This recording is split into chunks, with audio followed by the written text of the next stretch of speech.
It is time for your Win podcast for super busy professionals sharing transformational moments. Your host, Chu Tang.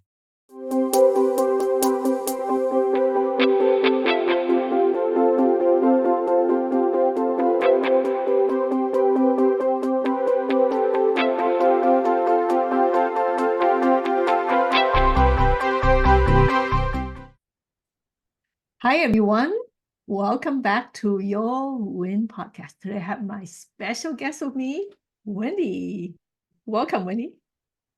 Thank you so much, Chu, for inviting me. Such a pleasure. Thank you. Wendy, I have only one question. What is your transformational moment, a moment that you experienced in life that changed your life forever from that point onward? Oh, yes, there have been a few, but the one I'm going to talk about today is I was 42, came home from work to find my husband dead. Oh, no. He had had a major heart attack. And when I found him, he'd obviously been dead for a few hours because he was yellow at the top of his arm and purple and mottled where the blood had drained. And as I walked in and found him like this, I blurted out those immortal words, okay, today really is the first day of the rest of my life. Oh. I actually said that. Oh. And it's true because at that point, my husband had been mentally unwell for 15 of the 20 years we were married. Oh. And we had literally 12 days previously celebrated our 20th wedding anniversary. Made a big song and dance about it. My parents came up to celebrate with us. We were living in Scotland and my parents were in England. So that was all good and fine. And here I am suddenly at the age of 42 being a widow.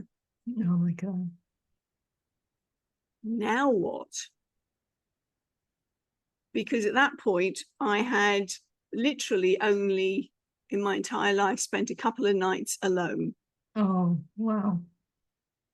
So this was a sudden shock, a really sudden shock in and of itself. And obviously losing your life partner when you thought you were going to be together for life, well, we were. His life. But I wasn't expecting it to finish quite so soon. So that was a transformational moment. Now, why I say that was a win was because 15 of the 20 years we'd been married, he was mentally unwell. And he was getting progressively, there was one step forward, two steps back. And it was getting further and further down. Now, no, he didn't commit suicide overtly. But what he was doing was he was a sugar addict and it was getting worse and worse. His weight was going on, his blood pressure was going up. He refused to take any medication for it. And it was that ultimately killed him. So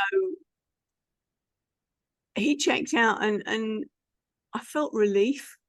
I felt relief partly for him, but also partly for me, because as I described it, he was sucking the life out of me. I was getting drawn down to his level and I was the primary carer, though he flatly refused to see me as a carer. But it was really draining me as well. So I felt relief for both of us. And then immediately behind the relief felt the guilt. About my husband dying, being relieved about my husband dying. I mean, hello, and because of that, I couldn't tell anyone about the relief. Very few people knew what was going on behind the scenes, and that was so that all them again became an enclosed part of my life. I didn't share what was going on, and that relates to another moment way earlier, but we won't talk about that now. The point is, though, that from there, I have blossomed. Because while he was alive, my focus was on him. And yes, I was a very successful and high level speech pathologist. And because he had been ill for quite a long time, I had focused so much on my work, this respite, really. I didn't want to go home and face that. So that work then became the be all and end all. And yeah, I worked and worked and worked. And my doctor, my GP, he came and sat with me the day after Jeff passed for 2 hours. I went, hang on, have you got a surgery? He said, right now, you are my priority. Oh, wow. Wow. How many GPs do you have that do that these days? No. They just like 5 minutes, gone. Yeah, and he came to my house. He did a home visit. Wow.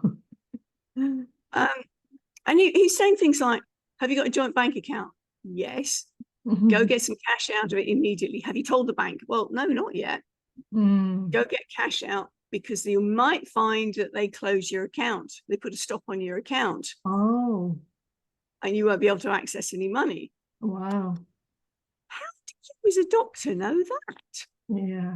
Yeah. Wow. He'd obviously got a lot of experience of grieving people. Yeah. And wanted to share that experience with me. And I thought, oh, bless you, mate. Yeah. So the reason I'm saying that was a win was because from there, said, don't make any life decisions for a year. Sit with this and make sure that you have adapted to being on your own before you make any life decisions.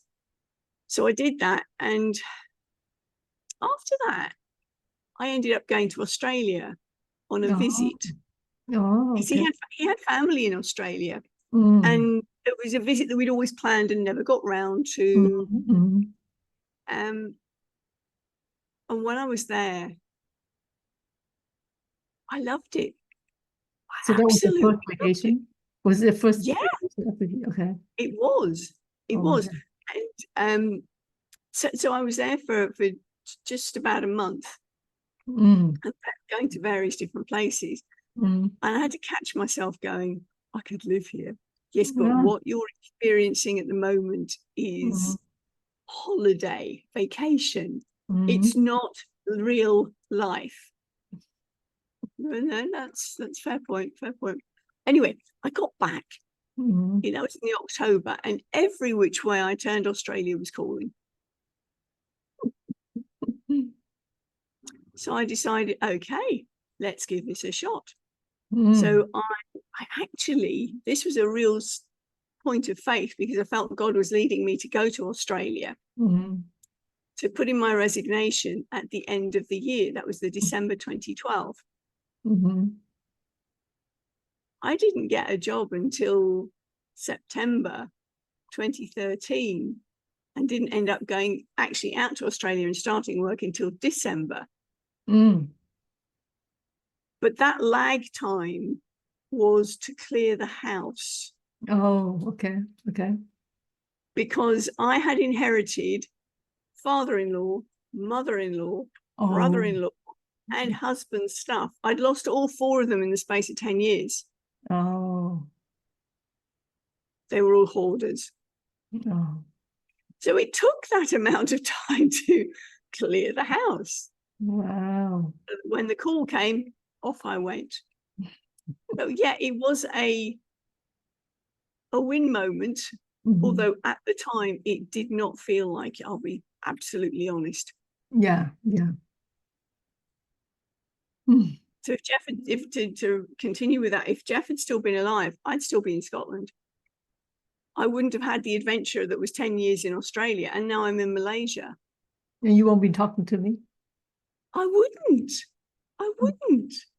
Wow. So thank you, Jeff. Not what I would have wished, but I'm actually very grateful. Thank you so much for sharing this story.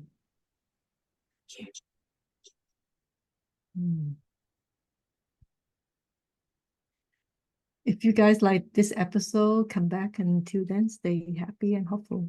Thank you, Wendy. Very welcome. Thank you. Thank you.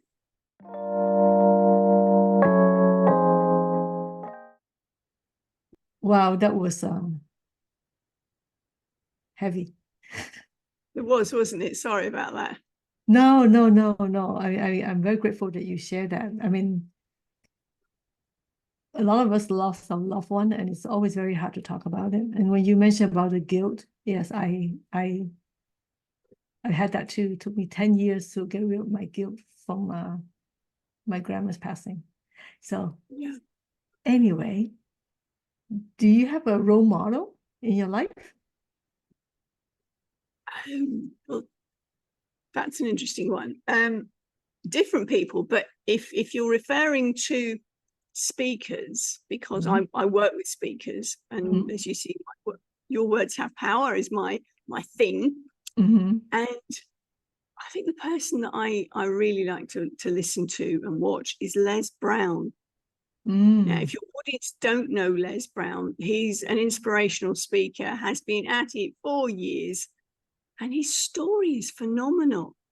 He's a twin that went into the foster system, and he was known as the dumb twin. Oh, okay. Because he had a learning difficulty when he was young. He had to repeat a couple of grades or whatever. But this guy did not let anything stop him. He had a teacher who said to him, "Don't you ever listen to that dumb twin label again. You are capable of anything you put your mind to." Oh, wow. He went on to have a radio show, which he got because he was behind the scenes being a janitor and learning, sort of lugging in, listening into the conversations. He was practicing his little patter. Oh, wow. And one night, the DJ who was on the night shift was so drunk that he passed out. And obviously the queue of records coming to an end, and you know what, radio silence is not allowed. So he's busy on to the security guy saying to the station owner, "Look, I can carry on." "You can?" Oh, wow. Well, it was 2:00 in the morning. Who was listening? They decided, we can't get anybody in at short notice. Yes, go for it. So he picked it up, and the listenership started to rise again. Wow. Because he was determined to do to make manifest. His thing is, it's possible.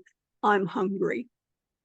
I'm hungry for success. And if you keep that in, I'm hungry, I'm going to do this, there ain't no stopping you. I wonder, was that one on that video available? Oh, yes, you can talk about. He's got that first one that he got on at 2 a.m. in the morning. No, because this would have been back in the 60s. Oh, the 60s. So pre-video. I mean, the gentleman is 78 now. Yeah, I heard of his name, but I need to check him out. Yeah. Wow. But there's a wonderful video of him speaking in, I think it's Atlanta. I think he tells the story there. Okay. But he's in front of an auditorium. I mean, I know that you love Tony Robbins. Well, Tony Robbins was inspired by Les Brown. Oh, okay. So I highly recommend you go check him out. I will check him out. Maybe that's where I learned the Les Brown name from, Tony Robbins. Yeah, because he does reference him. So he's a wonderful speaker. Oh, wow. Manages to infuse some really fun, humorous points in amongst the tough stuff. And that's something I'm sitting at his feet and learning. So yeah, he's a fabulous speaker. And if I have a role model, that's the one. Obviously, I'm not going to be Les Brown. I'm me. I do me. Yeah, of course. And that's something that when I'm working with speakers, a lot of people say, I'm going to be the next. I mean, no, you do you. You can choose parts of different speakers. And for me, Les is humorous, fun, inspirational, and he can weave phenomenal stories. And those are the elements that I'm learning from him. One of your other recent guests I was watching was a lady who loves Mel Robbins. Oh yeah, I heard about Mel Robbins. Yeah. Mel Robbins, again, from her perspective, she was saying that she's down to earth. She calls a spade, and yeah, she talks about real life. So I would grab that bit from her. It's knowing who specifically what you want to model from different people. So that's where I'm at with that, if that helps.